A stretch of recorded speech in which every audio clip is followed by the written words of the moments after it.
քանի որ մենք ունենք ոստիկանություն, դատախազություն, մեզ հենց պետք է մարդու իրավունքների պաշտպան։ Քննչականում աշխատելուց հետո իրան բերել դնել մարդու իրավունքների պաշտպան չի լինում։ Մենք գիտենք, որ ինչքան ուժեղ ես լինում, այնքան կարող է անսահմանափակ հաբրգես։ Երբ որ լցոնումներ էին տեղի ունենում, երբ որ քվեատուփեր էին գողանում, Անմեղության կանխավարկածի խախտումը ինքը դարձել է բանի ամենօրյա ինչ-որ կենցաղային, չգիտեմ, առավոտը ձվածեղ սարքելու նման բան։ ահաբեկիչներ, տերորիստներ, Մարդու իրավունքները խախտողը պետությունն է, ոչ թե քաղաքացին։ Կարծում եմ հենց այստեղ է թաքնված ոնց որ շան գլուխը։ Առնվազն արտահոսքից երևում է, որ հավաքագրված է բրիտանական հատուկ ծառայությունների կողմից, որ քաղաքացիական հասարակությունը պետք է լինի հակառուսական։ Կապ չունի ռուսականը, պարսկականը, ինչականը, սա Հայաստանի Հանրապետությունն է։ Պետությանը անհրաժեշտ է ունենալ իրական քաղաքացիական հասարակություն։ Ինքը ընտրել է իր մարդու իրավունքների Պաշտպանին այ արդյոք անկախ է։ ոչ, բնականաբար ոչ։ Հովհաննես ջան, վերջի շրջանում քաղաքական հետապնդումները դարձել են զանգվածային։ Մարդկանց ծեծում են, մարդկանց խոշտանգում են։ Անիրավությունները, հակաօրինական երևույթները անգամ բարձրացվում են օրենքի մակարդակ։ Օրենքի մակարդակով ֆիքսվում են հանգամանքներ, որոնք իրավունքից չեն բխում։ Արի այսօր հասկանանք ինչի է այսպես եւ շատ ավելի կարեւոր հանգամանք։ Ոնց անենք, որ մարդու իրավունքների պաշտպանության բարելավված իրական աշխատող մեխանիզմներ կարողանանք առաջարկենք մեր հանրությանը, ինչպես նաև խոսենք քաղաքացիական հասարակությունը վերադարձնելու մասին, ոնց անենք, որ ունենանք իրական աշխատող անաչառ քաղաքացիական հասարակություն։ Սիրելի հայրենակիցներ, Հայաքվե հիմնասյուներ, զրույցի հերթական թողարկմանը խոսելու եմ ակննդական վավերագրողների միության ղեկավար Հայաքվե ազգային քաղաքացիական միավորման խորհրդի անդամ Հովհաննես Իշխանյանի հետ։ Մարդ, ով այնպիսի տան, ընտանիքի տոհմի ներկայացուցիչ է, որոնք որ իրենց ամբողջ կյանքն ու գործունեությունը նվիրում են հենց մարդու իրավունքների պաշտպանության ոլորտին։ Հովհաննես ջան, շնորհակալություն շատ այս զրույցով արելու համար։ Իսկապես այս վերջին շրջանում մարդու իրավունքների պաշտպանության թեման վերադարձել է եւ շատ հիմնավորապես է մտել մեր օրակարգ։ Այնինչ որ մենք տեսնում ենք ամենօրյա ռեժիմով, արդեն մարդկանց համար պարզապես սովորական է դարձել։ Սովորական է դարձել մարդու իրավունքների կոպիտ ոտնահարումները։ Երբ որ պարզապես ինչ-որ մի հատ խոսք ասելու համար, ինչ-որ մի բառ արտաբերելու համար մարդուն անհամաչափ ձևով պատժի են ենթարկում։ Ես իհարկե եթերում այդ օրինակները չբերեմ, բայց ինչ-որ վիրավորանք արտահայտելու համար ոչ թե քաղաքացիական օրենսդրությամբ մասնավորապես սահմանված կարգով մարդուն փորձում են ենթարկել պատասխանատվության, այլ խուլիգանության հոդվածով գալիս են մարդու ընտանիքի առաջ, տնեցիների առաջ, ստորացնելով բերում են։ Կամ երեկվա դեպքերը, մասնավորապես սրբազան շարժման մասնակիցների կալանքի ժամկետները երկարացնելու հանգամանքները եւ այլն։ Հասկանանք ինչ է տեղի ունեցել առհասարակ, որ մարդու իրավունքների պաշտպանության մեխանիզմներ այսօր կարծես թե չեն գործում, չեն կարողանում տեսնել եւ հասկանալ, թե ինչից կարող են մարդիկ կառչել, երբ որ խախտվում են իրենց իրավունքները։ Սկզբում այդ հասկանանք, հետո փորձենք իրավունքների խախտումները անմիջապես սկսվեցին 2018 թվականի այդ մայիսի 8-ին էր կարծեմ, որ ընտրվեց վարչապետ Նիկոլ Փաշինյան, ու անմիջապես դրանից հետո սկսվեց իրավախախտումները։ Այն ասֆալտին փռելու կոչերը, ազգային ժողովը շրջափակելը, դատարանները շրջափակելը, ու այդ ժամանակ, քանի որ այդ էյֆորիկ վիճակն էր, պետք էր մասնագետ լինել հասկանալու համար, թե ինչ է կատարվում։ Ցավոք սրտի շատ մասնագետներ, որոնք երկար տարիներ իրավունքի մարդու իրավունքների ոլորտում էին, նրանք եւս աջակցում էին, համերաշխ էին, նույնիսկ ես հիշում եմ 46 կազմակերպություն հայտարարություն տարածեց ի աջակցություն Նիկոլ Փաշինյանին ու կրավորական էր այդ աջակցությունը, խոսքը նրա մասին էր, որ մինչև սահմանադրական բարեփոխումները, հա, հիշում եք, ինքը ուզում էր սահմանադրական բարեփոխում արել, կորոնավիրուսը խանգարեց։ Հարակվեին ուզում անեն։ Հա, բան անել, գնահատական տալ վերջին 20 տարիների բանի, իշխանության զավթմանը, հա։ Այսինքն սրանով մեկ իրենք կողմ էին, որ Նիկոլ Փաշինյանը սահմանադրական դատարանի դատավորներին հեռացնի, որովհետև այդ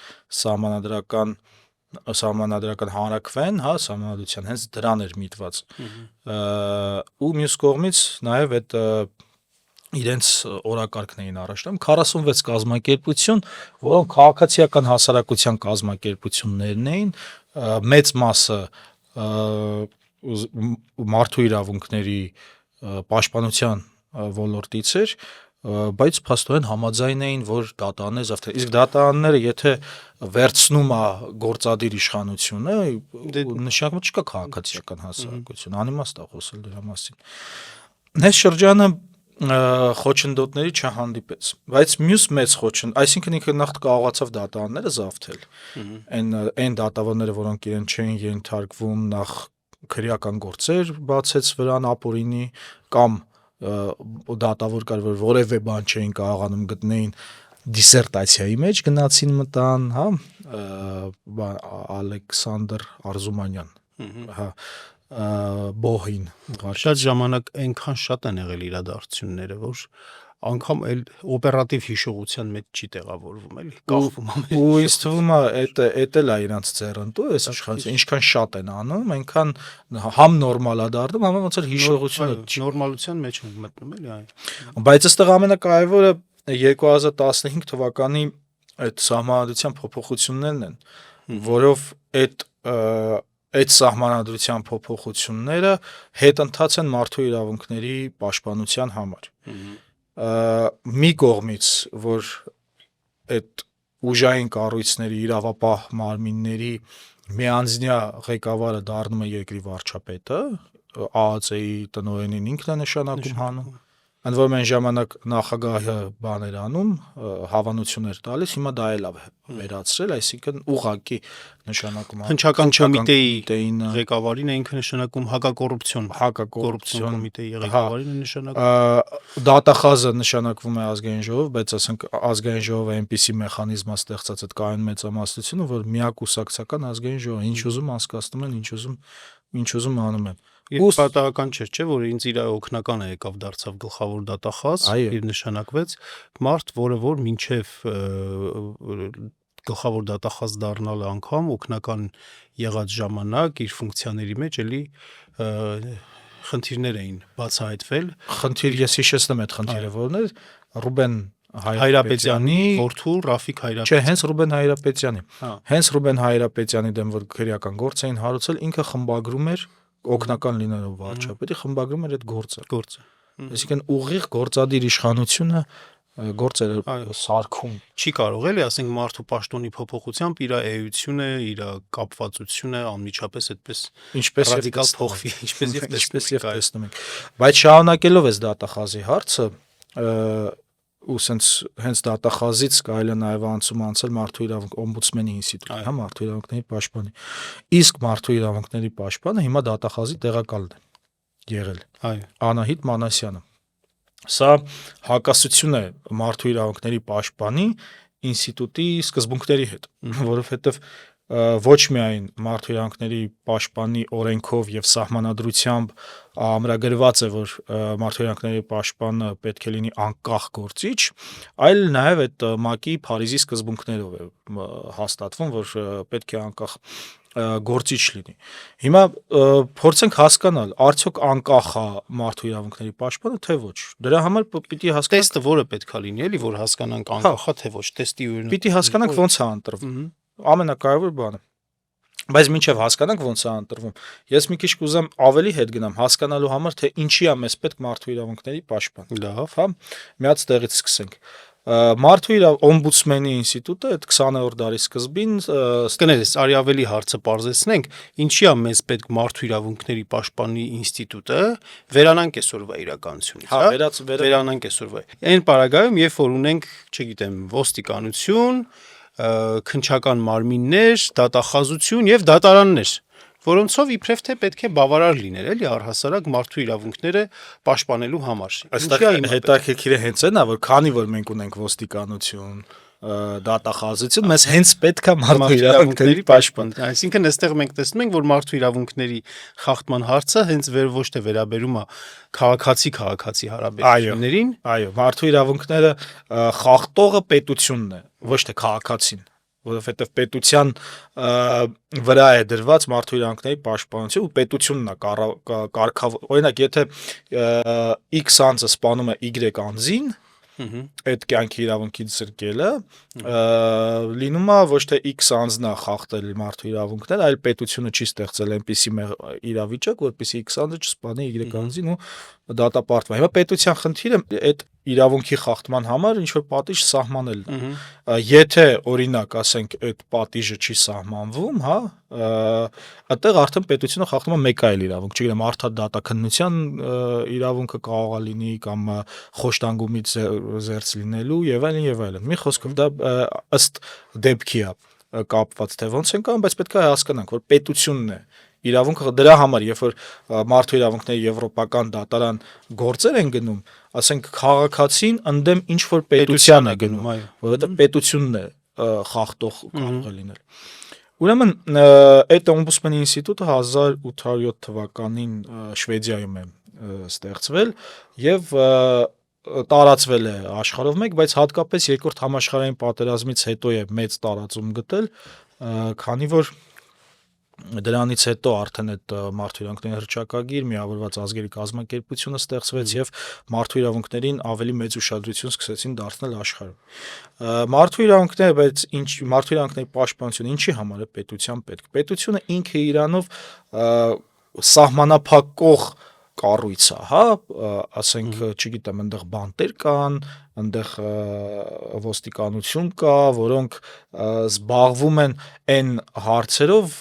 որոնք եթե քաղաքացին ինչ-որ խախտում անում, իրան սահմանափակում են ինչ-որ բանով։ Այսինքն ուժ են ներկայացնում իրենցից, որ կարողանում են, եթե ինչ-որ մեկը ինձ ինչ-որ բան սահմանափակում է, ուրեմն ուժ է, չէ՞, ինձնից ուժեղ է։ Հիմա այդ ուժը ինքը կարող է ընդլայնվել եւ դուրս գալ իր սահմաններից։ Օրինակ, անհամաչափ լինի, ասենք անարդարացիորեն ինձ տանեն ոստիկանություն կամ ոստիկանություն տանելուց խոշտանգեն, իրենց բանը անել, մենք գիտենք, հա, որ ինչքան ուժեղ ես լինում, այնքան կարող է անսահմանափակ հաբրգես։ Եվ գայթակղություն, այո, մեծ է լինում դրա։ Հա, ու դա պարտադիր չի, որ մարդը վատ լինի, ուղղակի այդ համակարգի մեջ մեկ էլ սկսում է այդ ձևավորվել, ասենք ոստիկանը օրինակ հանցագործին նայում է որպես ինչ որ անձեռմխելիների կաստայից ինչ-որ մեկին, որ ինչ ուզի կարա անի, դա մեկը հանցագործ է, չէ, օրինակ։ Սրա համար առաջանում է բանը, այդ մարդու իրավունքների պաշտպանի ինստիտուտը, որը փորձում է հակակշռի, թույլ չտա, այսինքն զբաղվում է թույլի թույլին պաշտպանելով։ Մարդու իրավունքների պաշտպանությունը թույլին պաշտպանելու ինստիտուտն է։ Պետությունից, այսինքն պետության ներկայացուցիչներից։ Ես այդ կապակցությամբ ուզում եմ մի հատ բան հիշեմ։ Այս ուրեմն քաղաքական իրավունքների հայկական կենտրոնի վերջին զեկույցն եմ ես ուզում բանեմ, զեկույցից այն հատվածը, որը վերաբերում է անմեղության կանխավարկածի այդ կարևորագույն սկզբունքի ոտնահարմանը։ Երբ որ Բագրատ Սրբազանենց, հա, Սրբազան շարժման մասնակիցներին, որոնց որ վերագրվում էր ահաբեկչության հետ կապված հատկանիշով հանցանք էր վերագրվում եւ կալանավորել են դատաքննություն, բան եւ այլն, այդ ամեն ինչը տեղի է ունենում եւ այս մարդկանց օրը ցերեկով խախտելով անմեղության կանխավարկածի սկզբունքը երկրի բարձրագույն պաշտոնյաները ահաբեկիչ էին անվանում։ Անմեղության կանխավարկածը մարդու իրավունքների եվրոպական կոնվենցիայի 6-րդ հոդվածի համար ոչ միայն դատարանին է վերաբերվում, այսինքն ոչ միայն դատարանը պետքա դա ինչ որ բառ չասի, որը որ կխախտի անմեղության կանխավարկածը, քանի դեռ վճիռ չի կայացվել։ Այլ նաև դա վերաբերում է պետության բարձրագույն պաշտոնյաներին, պետական պաշտոնյաներին առհասարակ։ 22 падգամավոր 4 նախարար եւ 1 վարչապետ այս կոնկրետ այս գործի կապակցությամբ սրբազան շարժման գործի կապակցությամբ այդպիսի հայտարարություններ են արել, որ խախտում է անխավարկածը, հա, ահաբեկիչներ, terrorist տերտերներ եւ այլն, այսպիսի բազմաթիվ հայտարարություններ են արել եւ սրա կապակցությամբ, այս ամեն ինչի կապակցությամբ հենց այդ պաշտպանելու հանգամանքը, որ ով պետք է այդ պարագայում պաշտպանի, ես այդ ձայնը անկեղծ ասած չեմ կարողացել լսել կամ լավ չեմ լսել այդ ձայնը, չգիտեմ, եթե դու բայց դուք ձայներից մեկին հենց նոր մեջ բերեցիք քաղաքական իրավունքների հայկական կենտրոնը, այսինքն ինչ որ մի ձայ կա։ Մենք խոսում ենք հենց այդ ինստիտուտի մասին, էլի, պետական ինստիտուտի մասին, պետական անկախ ինստիտուտի մասին, անկախ ինստիտուտը, որ պետք է այդ ամեն օր դրանով զբաղվի, որովհետև անմեղության կանխավարկածի խախտումը ինքը դարձել է բանի ամենօրյա ինչ որ կենցաղային, չգիտեմ, առավոտը ձվածեղ սարքելու նման բան, հա։ Այսինքն յուրաքանչյուր 22 падգամավորին պետք է անհատական արձագանք տրվեր։ Այո, չէ, որպեսզի այսինքն ամեն մեկը իրավունք է խախտել եւ այդ ամեն մեկի համար պետքա ամեն մեկի եւ այսինքն վերլուծելով նաեւ թե որտեղից է գալիս, որովհետեւ ի վերջո ինչ է տեղի ունենում։ Նիկոլ Փաշինյանը նշանակում է քննչական պետին, չէ՞։ Քննչական պետը ըստ Նիկոլ Փաշինյանի քմահաճույքի ինչ որ գործ են սարքում, այնտեղ ձայներ, մայներ եւ այլն բանման, հետո այդ գցում են մեջ Նիկոլ Փաշինյանի падգամավորները, որոնք ոչ թե ազգային ժողովի падգամավորներ, այլ Նիկոլ Փաշինյանի падգամավորները, ցավոք սրտի, վերացարկվելով Նիկոլ Փաշինյանից, այդպես է, հիմա սահմանադրությունը այդ իրավիճակն է ստեղծել։ Հա, ու սկսում են բան անել, անմեղության կանխավարկածը խախտել կրկին ըստ գործադիրի ղեկավարի քմահաճույքների։ Սա անմեղության կանխավարկածը դեռևս էլի եմ կրկնում, այն վաղ անցյալում է սկսվել, երբ որ օրինակ բանի դեմ էին գործառույցում Հրայր Թովմասյանի այդ կադաստրի գոր քննչականը ինչ որ նյութ էր սարքում, որտեղ միայն մի կողմներ ու անմեղության կանխավարկածը խախտած հանրային հեռուստատեսությունը մեր հարկերով ասնվում այդ նյութը տենց տալիս էր, այսինքն մի հատ լրագրողական էթիկայի խախտում, այդ նյութը Նիկոլ Փաշինյանը վերցնում էր, դնում էր իր Facebook-ի էջում։ Անմեղության կանխավարկած։ Լրիվ թքած ունի քաղաքացիների իրավունքների։ Հիմա գալով թե ինչու մարդու իրավունքների պաշտպանը չի պաշտպանում թույլին։ Նախ ասացինք Անահիտ Մանասյանը դուրս է եկել դատախազությունից։ Սա արդեն նոնսենս է, որ երկրի մարդու իրավունքների պաշտպանը լինի բանից պետական ստրուկտուրայից։ Հիմա նայենք ինչպես է ընտրվում մարդու իրավունքների պաշտպանը եւ արդյոք ըստ սահմանադրության 191-րդ հոդվածի, որ պետք է լինի անկախ գործիչ անկախ մարմին պետք է լինի, արդյոք անկախ է թե ոչ։ Այսինքն այս հարցը շոշափելով մենք հնդածս նաև փորձում ենք գալ թե ինչպես ավելի արդյունավետ դարձնենք մարդու իրավունքների պաշտպանության հասկանանք ինչն է խնդրեմը, որ մարդու իրավունքների պաշտպանը անկախ չէ։ Փորձենք հասկանալ ինչպես անել, որպեսզի դառնա անկախ։ Այս պայմաններում ուրեմն մենք գիտենք, հա, այդ բանը ահռելի մեծամասնություն ունի քաղաքացիական պայմանագիրը, որը արդեն խնդրեմ է եւ պետք է փոխել այդ համակարգը, հա, այդ որ չանցնող ուժերին դուրս է մնում եւ նրանց տոկոսները բարձրացվում է, բայց ինչպես է լինում։ Ուրեմն սահմանադրությամբ ամրագրված է, որ այդ համապատասխան հանձնաժողովը, որը այս պարագայում մարդու իրավունքների եւ հանրային հարցերի հանձնաժողովն է, ազգային ժողովի, ինքը տեխնացությունը առաջարկում մարդու իրավունքների պաշտպանի։ Եվ այդ տեխնացությունը առաջարկելուց հետո ազգային ժողովը ձայների 3/5-ով, մենք ունենք 107 падգամավոր, 3/5-ը համարյա հավասար է 65 ձայնի, 64-ը 2-ը 65 ձայնի է հավասար։ Ընտրվում է մարդու իրավունքների պաշտպանը։ Լավ, հիմա տեսնենք, այդ մարդու իրավունքների հանձնաժողովում ովքեր են։ Մենք այնտեղ ունենք 5 հոգի քաղաքացիական պայմանագրից, 2 հոգի Հայաստան դաշինքից, 1 պատիվ ունեմից։ Այսինքն մենք ունենք 3 ընդդիմադիր, 5 իշխանական։ Այսինքն իշխանական ներկայացուցիչ բերած տեխնացուն ավտոմատ անցնում է քվեարկության։ Եվ այդպես եղավ, Անահիտ Մանասյանին բերեցին, քաղաքացիական պայմանագիրը հավանություն տվեցին, իրան տարան լիագումար նիստի ընտրելու։ Հիմա, երբ որ Անահիտ Մանասյանն տան լիագումար նիստ, ձայների 3/5-ը, որը 65 պատգամավոր է, նրան ընտրեց։ Իսկ մենք ունենք, որ քաղաքացիական պայմանագիր ազգային ժողովում 71 հոգի է, հա? Այսինքն քաղաքացիական իշխանությունը ինքը ընտրել է իր մարդու իրավունքների Պաշտպանին, այո։ Արդյոք անկախ է։ Ոչ, բնականաբար ոչ։ Իհարկե ոչ։ Հետևապես Մենք ասացինք, որ մարդու իրավունքների պաշտպանը մի գործիչ է կամ այդ ինստիտուտը մի կառույց է,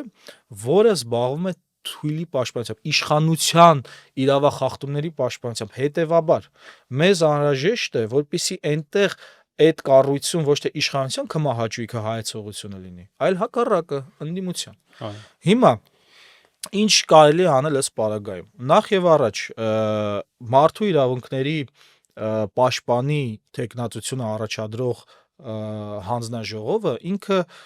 պետք է լինի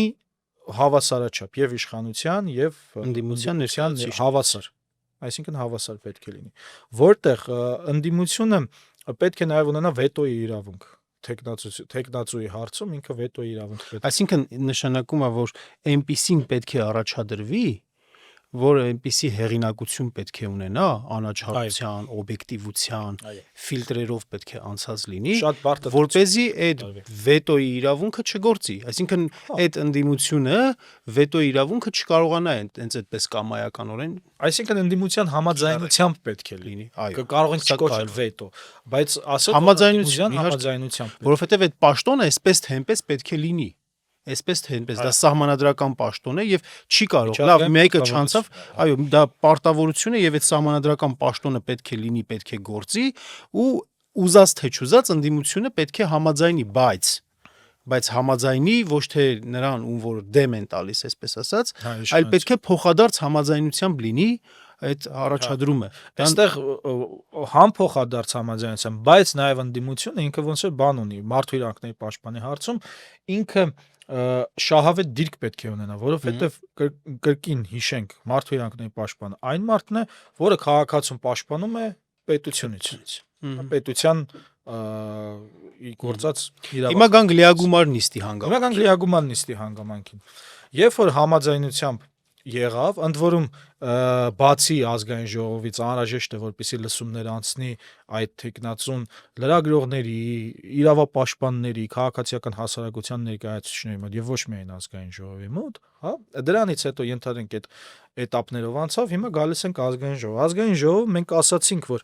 բացան 3/5-ով հնարավոր է ընտրել։ Այս շեմը պետք է բարձրացվի։ Այս շեմը բարձրացվելու համար մենք կարող ենք մի քանի տարբերակներ դիտարկել։ Մեկը, որ 2/3-ով լինի, այսինքն մեր հիմիկվա ազգային ժողովի պայմաններում 72 ձայնով, սա ինչի է կարևոր նաև որ շատ չբարձրացվի, ասենք չլինի, չգիտեմ, ասենք օրինակ 100 ձայն, որպեսզի անհնարին չդառնա ընտրելը, հա? Կամ 3/4-ով 81 ձայն ինձ թվում է լրիվ նորմալ է, այո։ Լրիվ նորմալ է։ Կարող է նաև տոկոսներով լինել, ասենք 70%, որը կկազմի 75 ձայն, հա։ Այս պարագայում արդեն մենք կունենանք մի մարդ, որին ոչ միայն իշխանությունն է ընտրել, այլ ընդդիմությունը եւ պլյուս անցել է լիքը этаպներով, որտեղ միայն իշխանությունը չէր, իշխանության կմահաճույքը չէր։ Հիմա այս անելուց հետո ենթադրում եմ, որ մարդու իրավունքների պաշտպանը արդեն կարող է զբաղվել իր գործով, բայց այնտեղ մի խնդիր էլ կա, որ պետք է վերացնել։ Ուրեմն մարդու իրավունքների պաշտպանի տարիքը ով կարող է լինել 20 ներկայումս 25 է։ 25-ն է։ Այո։ Ասենք սա ինստիտուտի նկատմամբ անլուրջ վերաբերմունք է։ Այո։ Այսինքն դու համալսարանը ավարտում ես ու կարող ես դառնալ։ Ենթադրում է, որ ինքը պետք է ճանապարհ անցած լինի։ Իհարկե, այդ ճանապարհ անցնելը նշանակում է որոշակի նաև տարիքային շեմի բարձրացում։ Իհարկե, տարիքային շեմի բարձրացում, այս խնդիրներին առնչություն, միջազգային կազմակերպությունների առնչություն, կապերի ձեռքբերում, էմպաթիայի Մենք ունենք խախտված։ այնպիսի օրինակ, որ մարդու իրավունքների պաշտպանի չափանիշ կա, ենթադրենք, ասենք իրավապաշտպան գործունեությամբ զբաղվելու որոշակի փորձառություն։ Բանում, թեկուզ արտասահմանում, օրինակ ես չգիտեմ, բայց չգիտեմ կան թե չկա, համենայն դեպս դա կարծում եմ շատ վերաբերելի է իրավապաշտպան գործունեություն իրականացնելու փորձառություն։ Այսինքն, եթե մարդը իրավաբան է կրթությամբ, հետո իրավաբանականը ավարտել է ու մտել է քննչականում աշխատել է, հետո քննչականից հետո թեկուզ 10 տարի է աշխատել կամ 20 տարի է աշխատել, քննչականում աշխատելուց հետո իրան բերել դնել մարդու իրավունքների պաշտպան, չի լինում, հա։ Այսինքն, այստեղ լրացուցիչ չափանիշներ են անհրաժեշտ, որից մեկը հենց իրավապաշտպան գործունեության իրականացումն է, որն էլ որ մարդուն նաև ապահովում է այդ հեղինակությունը, որի մասին խոսում ենք, այսինքն ինքը հեղինակություն է ունենում, ինքը նաև հանրայնորեն ճանաչված ընդունելի անձնավորություն է լինում, որը հնարավորություն է տալիս ազգային ժողովի եւ ընդդիմադիր եւ իշխանական ներկայացուցիչներին ընտրելու այդ մարդուն։ Ահա։ Եվ տարիքի հանգամ։ Եվ այո, իսկապես, որտեվ նայեք, քննիչի ու մարդու իրավունքների գործունեությունը հակադիր են։ Քննիչի խնդիրը ցուցմունք կորզելն է։ Հիմա ենթադրենք քննիչը իր ցուցմունքը կորզում է խոշտանգումներով։ Հետո ենթադրենք ես։ Հա։ Հետո ասենք իշխանությանը հարմար տեխնացու է, որովհետև այդպես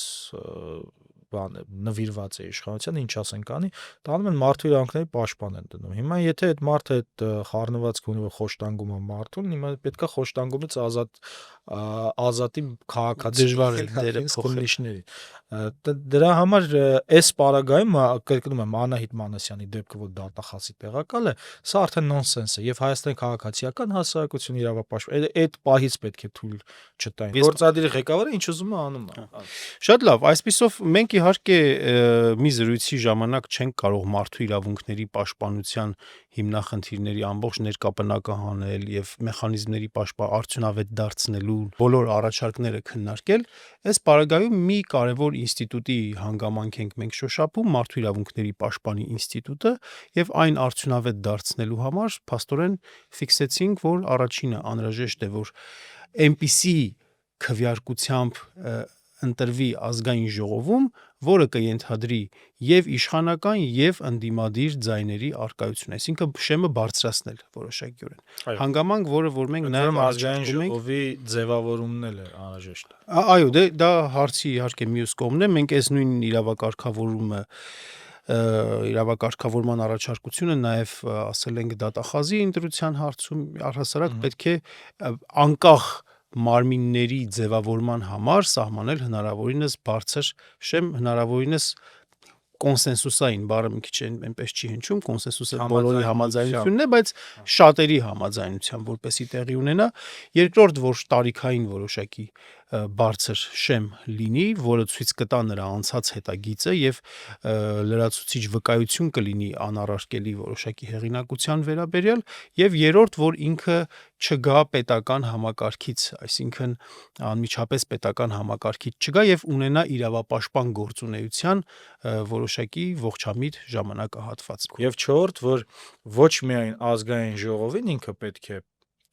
բան լինի, լսումներին մասնակցի, այլ նաեւ քաղաքացիական հասարակության իրավապաշտպանների եւ մի խոսքով շահագրգռված։ Հիմա գանք Հովանես ջան, քանի որ քաղաքացիական հասարակության անունը տվեցիր, երկրորդ թեման դրա հետ է կապված, մանավանդ այս վերջերս վաղարշապատի ընտրությունների հետ կապված ինչ որ խնդիրներ են տեղի ունենում քաղաքացիական հասարակության մի հատված, այդպես իրեն սեփականաշնորհել է քաղաքացիական հասարակության այդ տիտղոսը եւ բոլոր այն կազմակերպությունները, օրինակ հենց Հայաքվեն, ովքեր որ մտնում են այս ոլորտում եւ փորձում են գործունեություն իրականացնել, նրանց դեմ պայքար է տարվում եւ ընտրական գործընթացի ընթացքում ավելի շատ նկատում էինք, որ այս մարդիկ ոչ թե դիտորդական կազմակերպությունները, որոնք որ գրանցված էին Դանիել Հովհաննիսյանի եւ մյուս որոնք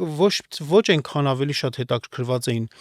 քվեարկության կարգի խախտումները արձանագրելու, բարձրաձայնելու հանգամանքներով, որքան Հայաքվեն տեսնեն ինչ է անում, ինչ չի անում, ովքեր են այնտեղ ներկա, ովքեր ներկա չեն։ Խնդիրը ես ուզում եմ ուղղակի հիշեցնել նրա հետ էր կապված, որ Հայաքվե ազգային քաղաքացիական միավորման մեջ կան մարդիկ, ովքեր որ քաղաքական խոսույթ ունեն, քաղաքական թեմաներով են Նորմալ է, խոսում եւ քաղաքական հարցեր են բարձրացնում, այո, բնականաբար պետք է խոսի քաղաքական հարցեր։ եւ կան մարդիկ, ովքեր որ այդ քաղաքական հարցերով այդքան շատ չեն խոսում եւ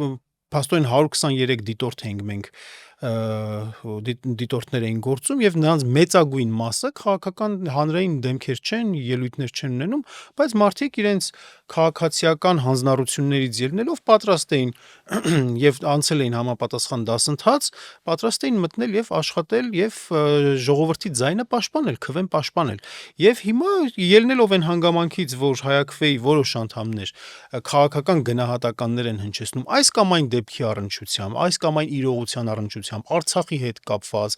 վարչապետի հայհոյելու հետ կապված եւ այլ տարբեր դեպքերի հետ կապված, սա հաշվի առնելով ասում են, որ ուրեմն դուք չպետք է քաղաքացիական հասարակության վերաբերող ֆունկցիաներ կատարեք, դա անարդար է եւ այլն։ Հիմա ոնց որ գանք այդ հարցին, որ ինչա տեղի ունենում այսօրվա քաղաքացիական հասարակության մեջ, ինչա կատարվում եւ ինչպես կարողանանք ունենալ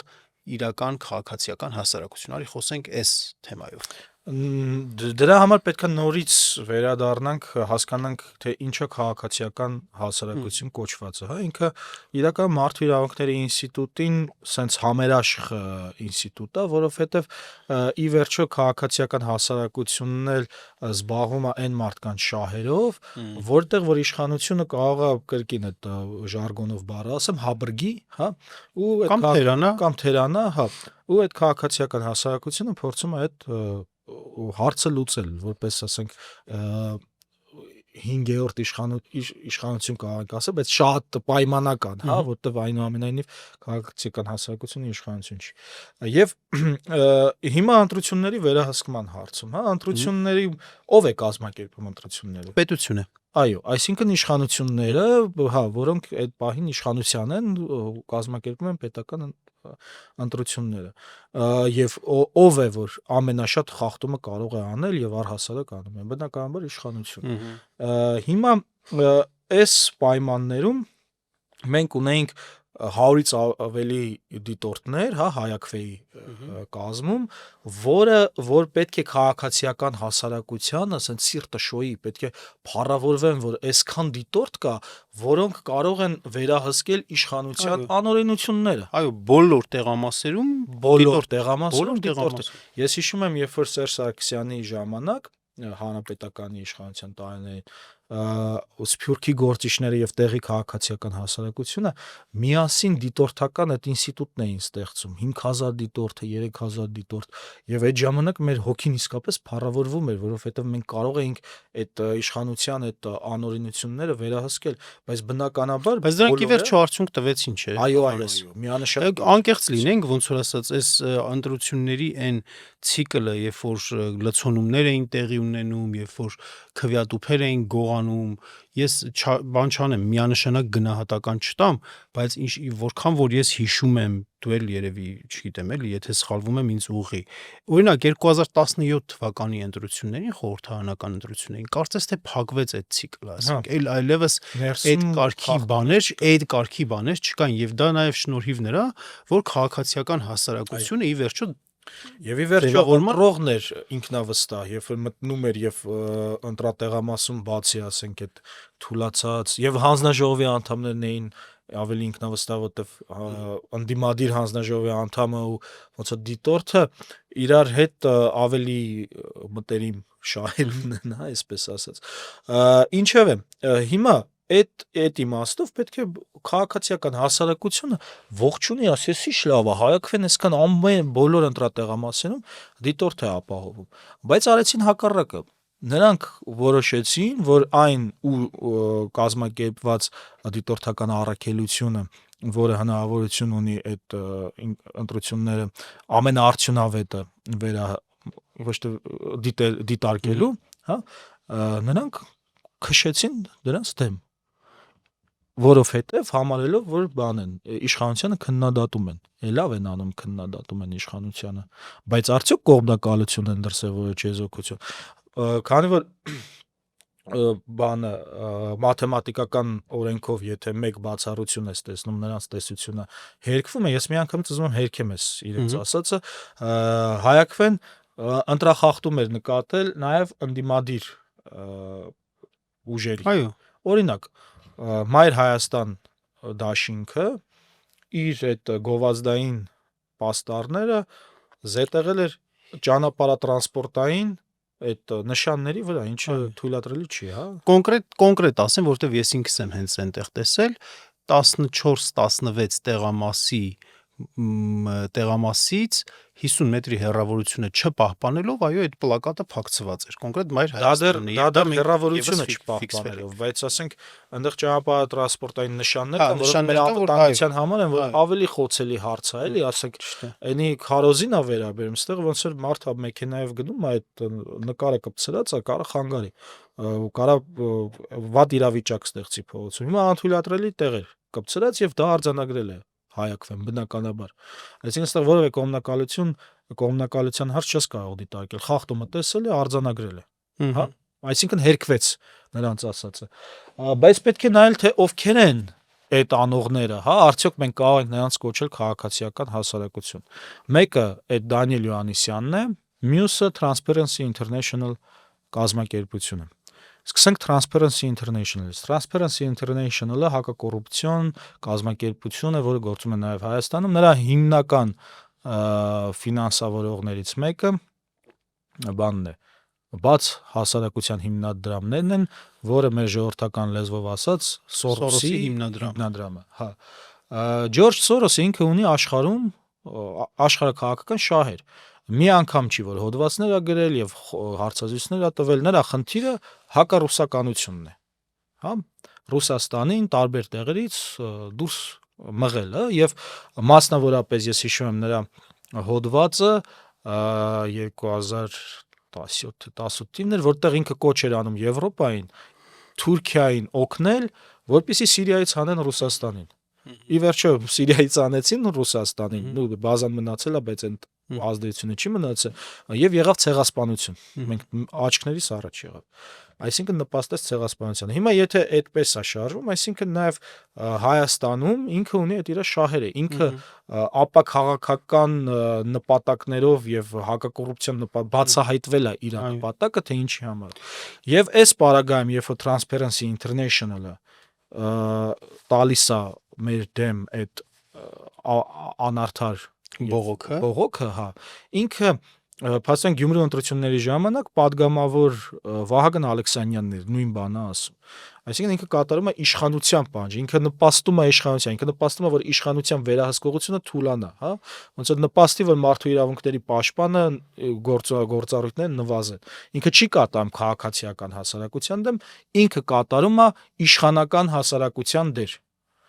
փորձելով հեռացնել դիտորդական առաքելություն։ Հիմա անդրադառնանք Դանիել Յոհաննիսյանին։ Դանիել Յոհաննիսյանը համադրական փոփոխությունների այս իշխանության ստեղծած հանձնաժողովի մեջ է, այն հանրային խորհուրդ էին մցրել, եւ այս տարիների ընթացքում նույնիսկ այնպիսի արտահայտություններ արել, որոնք բան են հակա կոնտր մարդու իրավունքների, հակա մարդու իրավունքների են, օրինակ մասնավորապես ուզում էր որ Քոչարյանին ասենք առանց դատու դատաստան, նախագահին առանց դատու կոնկրետ այդպիսի հայտարարություն արել, այո, որ ծմախ պետք է դատվի։ Կամ ծմախ, ասենք ինքն էլ, չէ, ասենք իրան դրել է քննիչի, դատախազի այդ ամեն ինչի տեղը։ Այսինքն Դանիել Յոհաննիսյանը փոխկապակցված է իշխանության հետ, բայց ավելի կարևոր հանգամանք կա։ 2019 թվականին մեծ արտահոսք է տեղի ունեցել բրիտանական հատուկ ծառայություններից, որը համարվում է Սնոուդենից հետո ամենամեծ արտահոսքը։ Ուրեմն բրիտանական ծառայությունները ամբողջ աշխարհով ստեղծել էին անկախ փաստերի ստուգման հարթակներ, ոչ թե ստեղծել էին կամ հավաքագրել էին կամ ստեղծել էին, որոնք իրենց երկրներում պետք է հակառուսական քարոզչություն իրականացնեին, բայց անկախ փաստերի ստուգման հարթակի մեջ։ Եվ այդ ցանկի մեջ կար ՍՈՒՏԵ-ը, որը այդ ՍՈՒՏԵ-ը հիմա վերանվանվել, ընդ որում հենց այդ ժամանակաշրջանում է վերանվանվել, երբ որ այս արտահոսքը եղել է։ Հիմա FIPM-ը կոչվում։ Եվ FIPM-ը նույնպես Հայաքվեի դեմ գրել էր, ինչը պարզվեց, որ բանը, հա, Հայաքվեն ասել էր, որ նախորդին այդ քվյաթերթիկները դնելը ապօրինի է, բայց օրենքը փոխվել է։ Խավլիցի, ենթադրենք օրինակ այդ ասվել էր եւ դրա հետ կապված օրինակ ենթադրենք ինչ որ բան անճշտություն էր եղել կամ սխալ էին կարել, մենք խնդիր չունենք դրա համար ասելու։ Իհարկե։ Ներողություն։ Մենք կարող ենք ասել, հա, այդ խնդիր չի։ Աշխատանք է եւ թերությունն է, պետք է ասես, ընդ որում պետք է ասես, որովհետեւ դու հանրության հետ հաղորդակցություն ես իրականացնում եւ պետք է ասես։ Սակայն ասես չասես FIPM-ը գովազդի տակ էր դա։ Հա, ինչի ռեկլամի տակ այդպես տարածվում էր էլի որ։ Հա, տարածվում էր։ Հա, հիմա վերադառնալով Դանիել Յոհաննիսյան։ Այսինքն ստեղից դուրս է գալիս, որ այս մարդու կազմակերպությունը առնվազն արտահոսքից երևում է, որ հավաքագրված է բրիտանական հատուկ ծառայությունների կողմից։ Integrity Initiative-ը կոչվում այդ բանը, այնտեղ exposed network մի հատ ենթաբաժին կա, որ exposed network-ը այդ այն ծրագիրներ, այդ ամբողջ այդ պլանի, որտեղ հավաքագրվում էին այդ անկախ փաստերի ստուգման հարթակներ։ Ունենց հավեսը այնտեղ մի հատ է հատուկ տեղ կա, որ sense հատուկ բան են, հորդոր են արել այդ բրիտանական ծառայությունը, որ որևէ պարագայում ձեր անկախ դեմքը չկորցնեք, որ պետք է այդպես անկախ երևաք։ Հա, մի խոսքով։ Այսպիսով Հովհաննես ջան, քաղաքացիական հասարակության մեր այսօրվա խնդիրներից մեկը այն է, որ քաղաքացիական հասարակության դեմքը, երեսը ինչ որ աշխարհաքաղաքական բան ունի այդպես։ Այո։ Աշխարհաքաղաքական քաղաքացիական հասարակությունը չի։ Ահա։ Այստեղ այսինքն մենք մեծ խնդիր ենք տեսնում, որ ու նաև այդ ամեն ինչի շնորհիվ մեր մոտ ինչ որ մի հատ sense կարծրատիպ է ձևավորվել, որ քաղաքացիական հասարակությունը պետք է լինի հակառուսական։ Օրինակի համար Հայաստանում քաղաքացիական այդպես ենք մենք սովորել։ Այո, որովհետև Հայաստանում սովետական միությունում բնականաբար քաղաքացիական հասարակություն չկար։ Իրավապաշտպաններ կային։ Չէ, հա, դիսիդենտներ բան, հա, տենց կային, որ հետո դիսիդենտ էին դառնում։ Խայլախոհներ կային, իրավապաշտպաններ կային, այո։ Դե իրավապաշտպանները այլախոհներն էին, էլի, ինչ որ իմաստով, հա։ Այդ մի տարբերություն կար այն դեպս, հա։ Ուզում ասեմ, եթե իրավապաշտպաններ են ժամանակ իրավապաշտպանները ոնց որ խորհրդային միության օրենքների սահմաններում էին փորձում պաշտպանել մարդկանց, դիսիդենտները, այլախոհները ընդհանրապես փորձում էին փոխել խորհրդային միության տրամաբանությունը, գրողներ, բաներ, այդպես։ Լավ, վերադառնալով այս մեր բուն թեմային, անկախ Հայաստանում քաղաքացիական հասարակության ձևավորումը տեղի ունեցել արևմուտքի կողմից։ Արևմուտքը Դե դա էտապ անցել է արդեն։ Այսինքն այդ этаպում միգուցե դա անհրաժեշտություն էր, որ արևմուտքը աջակցել է։ Անհրաժեշտություն էր, որովհետև այդ этаպում մարդու իրավունքների խնդիրները այնքան սուր էին, ասել ոստիկանությունում կարող է ծեծելով մարդիկ մեռնեին։ Կրոնական ազատությունները, օրինակ, լիքը մարդկանց աքսորել են Հայաստանից դուրս են շպրտել, բանակում զինվորների վիճակը, այսինքն այդ ժամանակ ինքը առհասարակ քաղաքացիական հասարակություն այդ երևույթ ինքը արևմտյան է սկզբում։ Հա, արևմտյան է ու շատ բնական է եղել, որ արևմուտքի աջակցությամբ է այդ ինստիտուտը կայացել նաև կայացել, չգիտեմ ինչ է եղել, ներմուծվել կամ սաղմնավորվել, սկզբնավորվել Հայաստանում, բայց դա պետքա մի հատ ինչ-որ գիծ ունենա, ճիշտ է։ Այսինքն պետքա արժեքները պետքա պահպանվեն, բայց երբեք ու երբեք այդ կարմիր գիծը աշխարհաքաղաքական շահերի սպասարկման կարմիր գիծը չի կարելի անցնել, անկախ նրանից, հա։ Բարդությունը այստեղ է, որովհետև եթե դու ստեղծում ես այդ քաղաքացիական հասարակության պայմանական ասած բանակը, ինքը ունի արժեքներ։ Ովքեր են գալիս, ինչով են գալիս իշխանության, այդ արժեքներով են գալիս, չէ՞, գաղափարներով, մտքով, իմաստով են գալիս։ Հիմա 2018 թվականին այդ գաղափարները, այդ արժեքները եկան ի վերջո իշխանության։ Երբ որ եկան իշխանության, իրենք այս գաղափարաբանությունը արդեն ուղղվում էր Հայաստանի դաշնակցի դեմ, Ռուսաստանի, արդեն որպես իշխանություն։ Հիմա ու դրանից առաջանում էր նոր իրավախախտման sense մի հատ բազմություն, շրջան։ Ու բացի դրանից, որ եկան իշխանության 2018 թվականին, նաև այդ քաղաքացիական հասարակության սերտաճեց իշխանության հետ, հիմա ու падգամավորներ դարձան, նախարարներ դարձան, նախարարներ, այո, մարզպետեր էլ ունեցան։ Այո, հա, հենց հիմա էլ ունենք։ Ու երբ որ այդ բացի սերտաճից, նաև անձնական կապերով էին իրար հետ մտերիմ, հա, ու այդ անձնական կապերն էլ է կաշկանդում։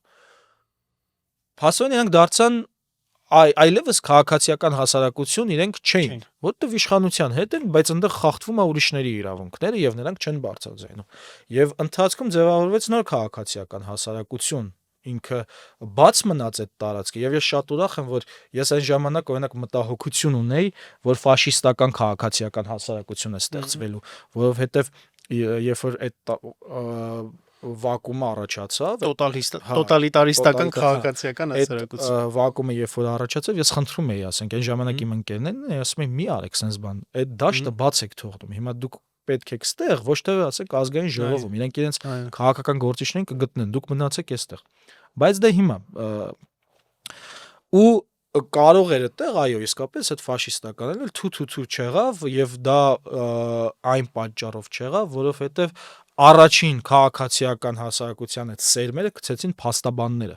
քանի որ խախտվում էր դատական համակարգի կանոնները եւ դատավորների իրավունքները, փաստաբաններն էին առաջինը, որ բարձրաձայնում էին դրա մասին։ Եվ ով դիմադրում է այդ իշխանության իրավախախտումներին, նա էլ ոնց է արդեն քաղաքացիական հասարակություն է ձևավորում եւ զուգահեռ, այսինքն այս process-ը սկսեց նաեւ, այո, որի լավագույն օրինակներից մեկը այն ինչ որ քիչ առաջ ասացինք, օրինակ քաղաքական իրավունքների հայկական կենտրոնը, որոնք որ զեկույցներ են գրում շատ գրագետ, շատ փաստերով հիմնավորված եւ փաստորեն օրինակ ասենք այդ ցավոք սրտի դեռ շատ քիչ են, դեռ շատ լսելի չեն, դեռ նրանց ձայնը շատ բարձր չէ, շատ ճանաչելի չեն, բայց պետք է օգնել իրական հասարակությանը, որովհետեւ այո, հիմա Հովհաննես ջան, բայց մինչեւ բացի քաղաքացիական հայկական կենտրոնից ամենաարդյունավետներից մեկը քաղաքացիական հասարակության մեջ գործել է Հայաքվեն, որ այն ինչով ինքը ստեղծվել է, ինքը օգտագործել է քաղաքացիների համար նախատեսված սահմանադրական իրավունքը պաշտպանելու Արցախում ապրողների եւ ընդհանրապես Հայաստանում պաշտպանելու մարդու իրավունքները, այո, մարդու իրավունքները ուղիղ ժողովրդավարական մեխանիզմի միջոցով, ուղիղ ժողովրդավարական միջոցով, ընդ որում պաշտպանելու ժողովրդավարական երկիրը Արցախը, որը հիմա բռնապետական, այսինքն մարդու իրավունքների անպաշտպանության տարածքում է գտնվում, ի տարբերություն այն ժամանակ, երբ որ Արցախի հանրապետություն, որի արդյունքում 150,000 մարդ իր հայրենիքում չի բնակվում։ Մենք պաշտպանում ենք, որպեսզի այդ մարդիկ փախստական չդառնան։ Հիմա Հովհաննես ջան, եւ վերջի, այսպես ասած, կտորը այդ առումով քննարկենք։ Պետությունը թեև պետության ներկայացուցիչները կարող են չնկատել, մեղմ եմ ասում, չնկատել, թե ինչպես են իրենք խախտում մարդու իրավունքները, բայց ռացիոնալ առումով պետությանը անհրաժեշտ է ունենալ իրական քաղաքացիական հասարակություն։ Այո։ Նաև նրա համար, որպեսզի ոչ իրական քաղաքացիական հասարակությունը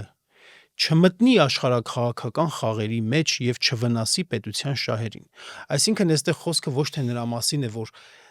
տվյալ օրվա քաղաքական իշխանությունը ունենա իր համար քաղաքացիական հասարակություն, այլ մի հատ այնպիսի մեխանիզմ կարողանանք մենք առաջարկել, որ անկախ իշխանության, քաղաքական այդ ուժերի, աշխարհաքաղաքական կողմնորոշումներից մի հատ այնպիսի վիճակ լինի, որ քաղաքացիական հասարակությունը իսկապես աշխատի մարդու իրավունքների պաշտպանության համար եւ նրա գործունեության մեջ աշխարհաքաղաքական որևէ հետք չլինի։ Ես կարծում եմ դրա մեխանիզմներից մեկը ֆինանսավորման ճիշտ բանալիները, ֆինանսավորման հարցի ճիշտ լուծումներ տալու մեջ է։ Շատ դժվար է, շատ միանշանակ մեխանիզմ չէ, բայց կարծում եմ հենց այստեղ է թաքնված ոնց որ շան գլուխը եւ պետությունը ինքը պետք է ինչ որ մի մարմին ձևավորի։ Այսինքն ոչ թե պետությունը ձևավորվի, պետք է պետությունը երաշխավորի ինչ որ մի անկախ մարմնի գոյությունը, ինքնավար անկախ մարմնի գոյությունը եւ պետությունը պետք է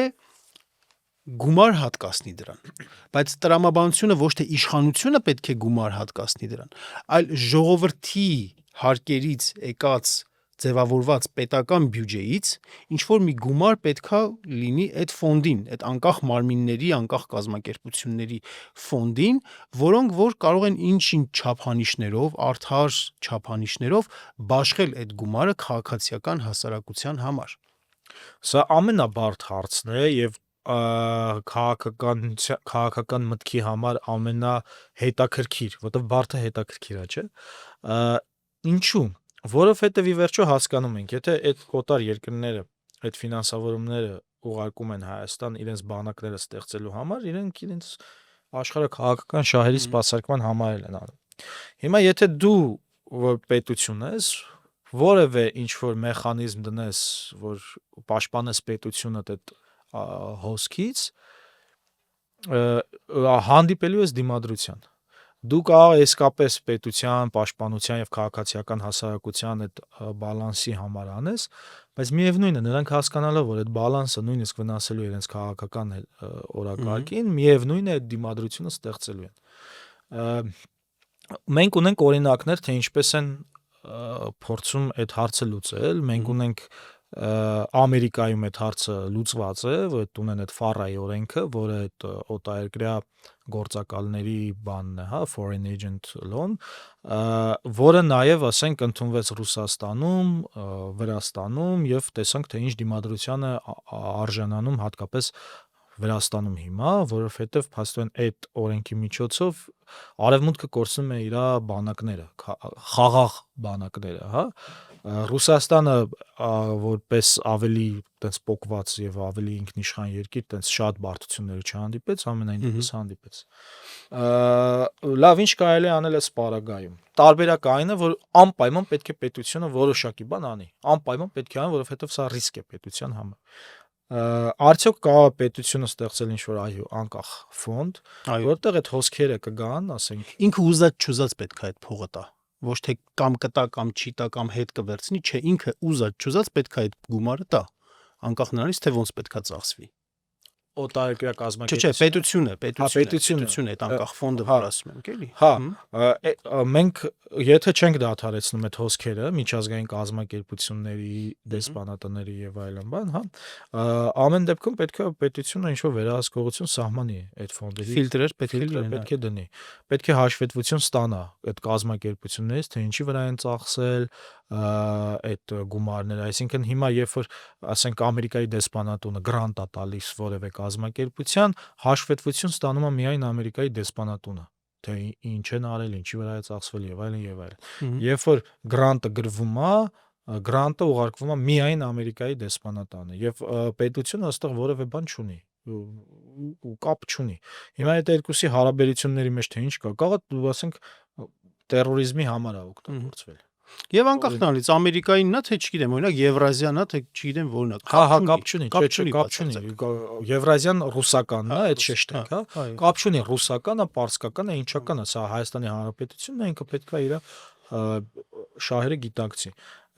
Եվ երբ որ ասենք լինի այդ անկախ մարմինը, այդ ֆոն, որտեղ ասենք այդ գրանտերը կգան եւ ինքը այդ անկախ մարմնում որոշակի որոշումներ կկայացնեն, թե ինչպես է բաշխում, սա մի տարբերակ է, որ կարա այս ձևով լինի, հա։ Օրինակ ասենք, չնայած Հայաստանում այլևս այդպես չի, բայց ասենք կինոյի պարագայում չէ, ստեղծվում է մի հատ անկախ մարմին, պետությունը տալիս է բյուջեից այդ գումարը, տալիս են այդ անկախ մարմնին իրենց ծրագրերը ու պետությունը բաշխում է։ Սա իդեալական տարբերակում պետք է այսպես լիներ, բայց հիմա չխորանանք, թե Հայաստանում ոնց է կինոֆոնում։ Նույնը, եթե ունենում ես մի հատ ինչ-որ այդպես անկախ մարմին, որտեղ այդ գրանտերը գալիս են այդտեղ, տարբեր միջազգային կազմակերպությունների դեսպանատների եւ ովքեր որ ուզում են միջազգային կազմակերպություններից ու դեսպանատներից ստանալ դրամաշնոր, իրենք դիմում են այս ֆոնդին, հա։ Ընդ որում այստեղ նաև կարևոր է պետությունը ոնց է օրինակ սահմանում է, չէ, իրենց չգիտեմ, օրինակ քանի տնտեսագետ է պետք, քանի իրավաբան է պետք եւ ըստ դրա բաշխում է համալսարանների այդ բան։ Այնպես էլ այս մարմինը գերակայություններն է ոնց որ որոշում է, հա, որը ուզում ենք, բայց կրկին ընդգծել, որ անկախ մարմին է, պետությունից անկախ մարմին է։ Հա, այդ պետությունից անկախ մարմին է։ Որ ուզում է ամենաիդեալական մարդն էլ լինի, երբ որ արդեն պետության մեջ է, ինքը իր ուղեղը ինստալացիա է լինում, որպես միայն պետաբանի իշխանության սեն շահերով, հա, ու դա շատ կարևոր է, որ այդ անկախությունը ապահովվի։ Ու բնականաբար, բայց այդ անկախ մարմինը պետք է հաշվետվություն ներկայացնի դե պետությանը, թե ինչ ծրագրերի վրա է եղել եւ այլն եւ այլն եւ այլն, այտենց գոնե այդ հաշվետվությունը լինի։ Քաղաքացիական հասարակությունը ես կարծում եմ կարևոր բան է, որովհետև այնուամենայնիվ շատ հարցերում, ասացինք, դիտորդական առաքելության հարցում նախկինում մեծ դերակատարություն ա ունեցել մարդկանց պաշտպանելու, թույլերին պաշտպանելու հետո, բայց մենք գիտենք, հա, այդ նոր բան չի, հա, այդ դեռևս անտիկ շրջանի փիլիսոփաներից գիտենք, որ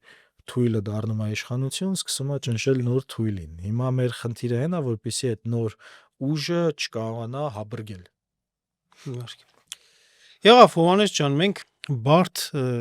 երկու հարց քննարկեցինք մարդու իրավունքների պաշտպանության մեխանիզմները բարելավելու եւ քաղաքացիական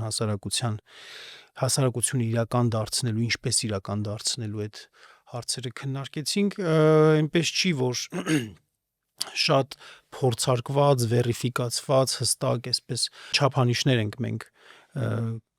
առաջարկում, համենայն դեպս շատ կարևոր է նաև այս խոսույթի ծավալումը, այս հարցի բարձրացումը, որովհետև եթե չենք մենք լուծում այս հարցի վերաբերյալ մենք մեր պոզիտիվ առաջարկությունները չենք անում, դաշտում մնում է այն, ինչ որ կա, դաշտում մնում է մարդու իրավունքների պաշտպանության անարդյունավետ մեխանիզմներ եւ ոչ իրական քաղաքացիական հասարակություն, աշխարհաքաղաքական ազդեցություն ունեցող քաղաքացիական հասարակություն։ Ես շնորհակալություն եմ քեզ հայտնում այս կարևոր խոսակցությունը, ծրագրային խոսակցությունը տանելու համար եւ կհանդիպենք ամեն շաբաթ։ Հաջողություն։ Ստեսություն։